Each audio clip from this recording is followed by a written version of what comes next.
Moi, j'en étais resté quand la Chine s'éveillera, Ah oui, mais je crois qu'elle s'est bien éveillée aujourd'hui. ouais, Vous en êtes le témoin, je crois. exactement. Et maintenant, c'est quand la Chine s'éveillera, le monde tremblera, peut-être. Le monde tremblera. Et vous êtes allé en Chine, vous avez vécu en Ouais, j'ai Chine. vécu, en fait, j'y suis allé, mon premier grand voyage, c'est la Chine. Et du coup, j'y suis allé quand j'avais 20 ans, 1996. En grosso modo, mais c'est vraiment des voyages espacés, j'ai vécu 12 ans en Chine. Et j'ai vécu la Chine qui s'ouvrait à la mondialisation, mais en même temps, c'était horrible parce que je visitais des usines Donc vous avez habité la Chine, Ouais, j'ai habité vous la avez Chine. vécu en Chine.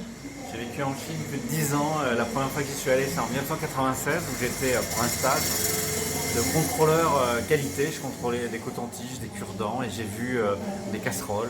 J'ai vu le pire de la Chine, c'est-à-dire ce que le mot production et productivité voulait dire en fait, c'est-à-dire comment ça polluait l'environnement. Et ensuite là j'y suis allé, j'y reviens parce que j'y étais jusqu'en 2023 et j'étais à Wuhan, c'est-à-dire le berceau de l'épidémie. J'étais dans cette ville-là, juste avant. Ça a changé beaucoup. La Chine a changé beaucoup en ces Alors même quelques si la années. Chine fait beaucoup d'efforts en termes d'environnement, en fait, ce qui a changé entre 1996 et 2019, c'est sans doute la pollution. Le régime déjà a changé. Les Chinois n'ont pas changé, ils sont toujours aussi adorables. Par contre, le régime a changé, c'est un peu durci. Donc j'ai vécu ce durcissement du régime avec plus de censure, plus de surveillance. Et sinon, j'ai vécu aussi, mais alors c'est un double. C'est double. C'est contradictoire parce qu'en même temps il y a une augmentation de la pollution atmosphérique et en même temps il y a des efforts de la Chine pour se mettre au vert. Et on a même l'impression quelquefois que la Chine est un modèle maintenant pour le reste du monde. Au modèle, je dirais pas, hein, ça, je dirais pas ça. Mais effectivement, pour certains pays, bizarrement, c'est un modèle, surtout pour les pays dictatoriaux. D'accord. Oh, je ne parlais pas de politique, hein, c'est vrai.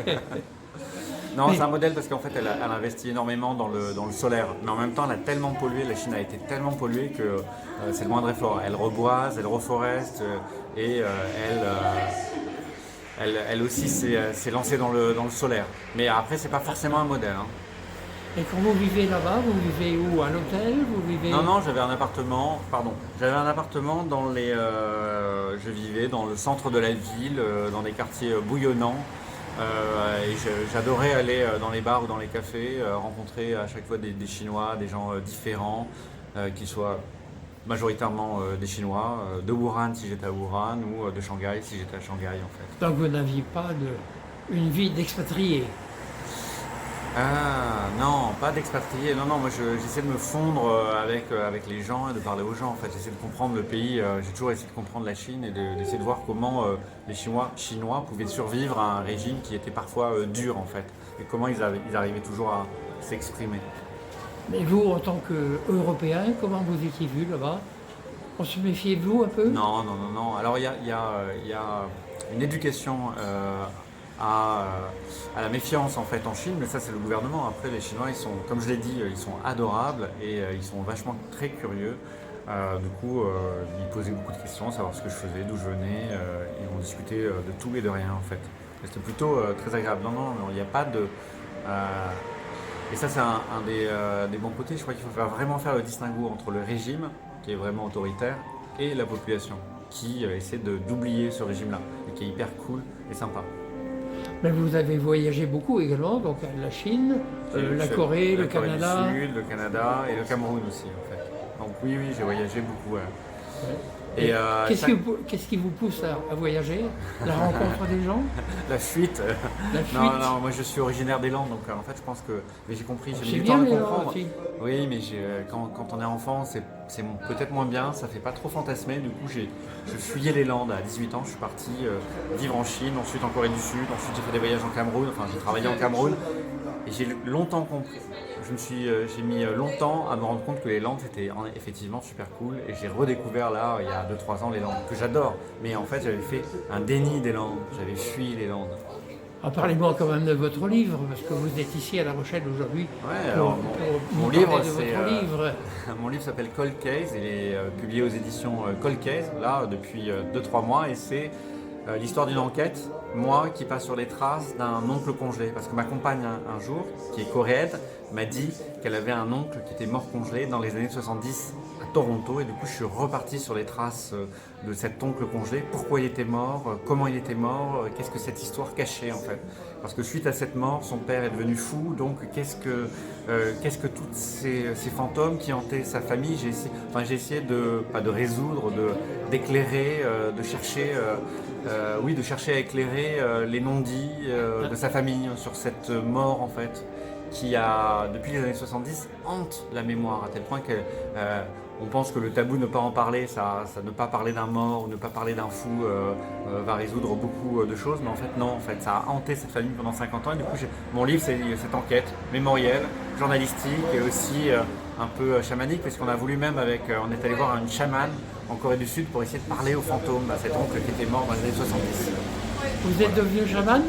Non, je ne suis pas chaman, mais vous savez, mon nom c'est Labruf, et apparemment dans les Landes, enfin en gascon, ça voudrait dire sorcier.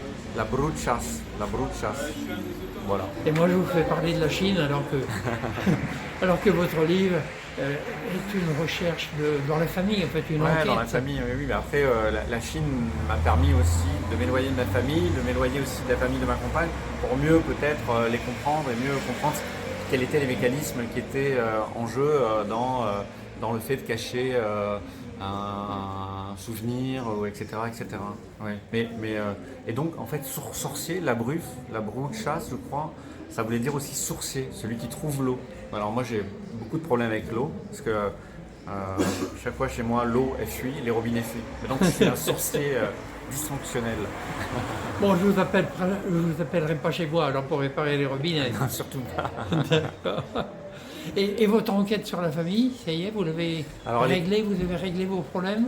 Moi, mes propres problèmes, c'est-à-dire moi je suis parti dans un livre, il y a 2 ans j'avais écrit Wonderland en fait, et qui était une enquête sur ma propre famille et sur mes parents psy et hippies qui avaient caché le fait que mon frère était un peu défaillant psychologiquement. Et pourquoi? À tel point qu'à 40 ans, il avait tellement caché qu'il finit en prison. Du coup, j'enquête sur cette... donc j'ai fait cette enquête-là avec moi, et j'ai découvert comment